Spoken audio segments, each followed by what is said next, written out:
बिस्मिल्लाहिर्रहमानिर्रहीम। अस्सलाम वालेकुम।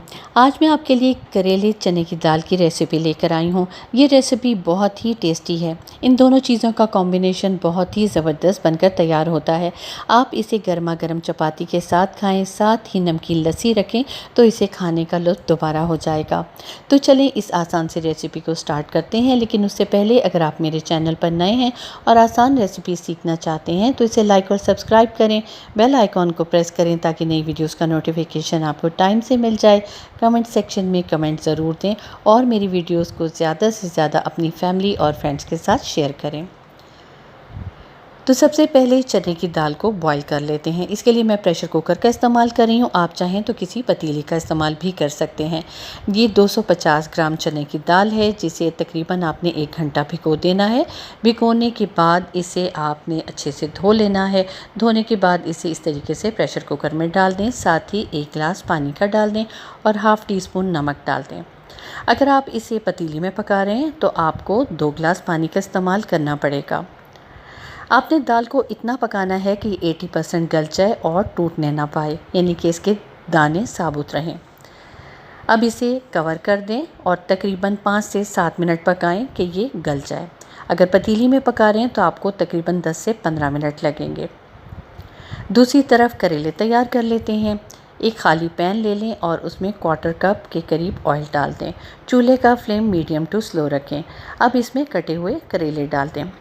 मैंने करेलों को अच्छे से छील लिया था, उनके बीज निकाल लिए थे, नमक लगाकर 1 घंटे के लिए रख दिया था और उसके बाद धोने के बाद उन्हें खुश्क कर लिया था।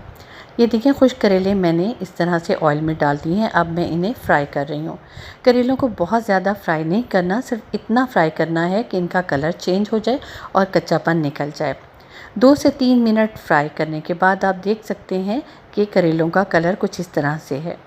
अब चूल्हे का फ्लेम ऑफ कर दें और करेलों को एक साइड पे रख दें। अब मसाला तैयार करते हैं। एक अलग पैन ले लें और उसमें आधा कप कुकिंग ऑयल डाल दें। चूल्हे का फ्लेम ऑन करें और फ्लेम को मीडियम टू स्लो रखें। साथ ही 1 अदद बड़ी प्याज को स्लाइस में काट लें और कुकिंग ऑयल में डाल दें। अब साथ साथ चम्मच चलाते रहें। 2 से 3 मिनट तक आपने चम्मच चलाना है। प्याज को ब्राउन नहीं करना, बस इतना फ्राई करना है कि उसका कलर चेंज हो जाए।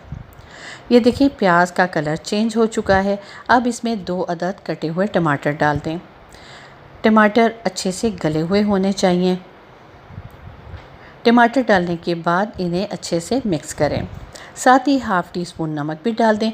नमक डालने से टमाटर अपना पानी छोड़ देंगे और जल्दी गल जाएंगे। अब इसको अच्छे से मिक्स करें ताकि टमाटर प्याज के साथ घुल जाएं। ये देखें 2 से 3 मिनट गुजर चुके हैं। टमाटर काफ़ी हद तक घुल चुके हैं। ऑयल साइड पर आना शुरू हो चुका है। अब इसमें 1 टेबलस्पून अदरक लहसुन का पेस्ट डाल दें। अदरक लहसुन के पेस्ट को आपने अच्छे से फ्राई करना है ताकि उसका कच्चापन निकल जाए। आप जब भी किसी चीज़ की फ्राइंग करें तो आपने उसकी भुनाई बहुत अच्छे से करनी है। अब इसमें 1 टीस्पून सफ़ेद ज़ीरा डालें। हाफ़ टी स्पून हल्दी पाउडर डाल दें। हाफ़ टी स्पून सूरख मिर्च का पाउडर और 2 से 3 साबुत मिर्ची जिन्हें मैंने इस तरीके से काट लिया है वो भी इसमें डाल दें। 1 टीस्पून पिसा हुआ धनिया शामिल करें। अब मसाले की भुनाई शुरू कर दें। जितना अच्छे तरीके से मसाला भुना हुआ होगा उतना ही खाने का अच्छा फ्लेवर आएगा। अब इसमें 1/4 गिलास पानी का शामिल कर दें ताकि जो टमाटर में थोड़ी सी कसर रह गई है वो भी निकल जाए और वो भी अच्छे से गल जाए। 2 से 3 मिनट तक आपने मीडियम टू स्लो फ्लेम पर इसकी भुनाई करनी है। ये देखिए मसाला बहुत अच्छे से भुन चुका है, टमाटर गल चुके हैं और इस मसाले के साथ घुल चुके हैं। अब इसमें ये फ्राई किए हुए करेले शामिल कर दें।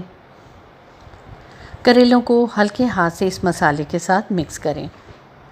करेले काफ़ी हद तक गल चुके हैं इसलिए इनको बिल्कुल हल्के हाथ से मिक्स करना है।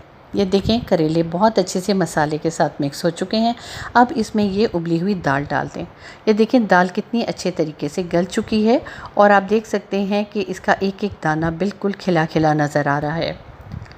अब आपने इन सारी चीज़ों को दोबारा हल्के हाथ से मिक्स करना है। साथ ही इसमें 1 टीस्पून सौंफ डालें और 1 टीस्पून कलौंजी। इन दोनों चीज़ों का बहुत अच्छा फ्लेवर आएगा। साथ ही 4-5 सब्ज़ मिर्चों को इस तरह से बारीक काट लें और वो भी इसमें शामिल कर दें। अब हल्के हाथ से दोबारा सारी चीज़ों को मिक्स करें कि दाल का जो टेक्सचर है वो बरकरार रहे और वो इसमें घुलने ना पाए। चूल्हे का फ्लेम स्लो कर दें। ये देखें सारी चीज़ें मसाले के साथ बहुत अच्छे से मिक्स हो चुकी हैं। अब इसे कवर करके तकरीबन 5 मिनट तक दम दे दें। 5 मिनट गुजर चुके हैं। मैं चूल्हे का फ्लेम ऑफ़ कर रही हूँ और इसका ढक्कन उठा रही हूँ। बहुत ही ज़बरदस्त चने की दाल और करेले पककर तैयार हो चुके हैं। हाफ़ टी स्पून इसमें पिसा हुआ गरम मसाला डालें, इसे मिक्स करें और डिश आउट कर लें।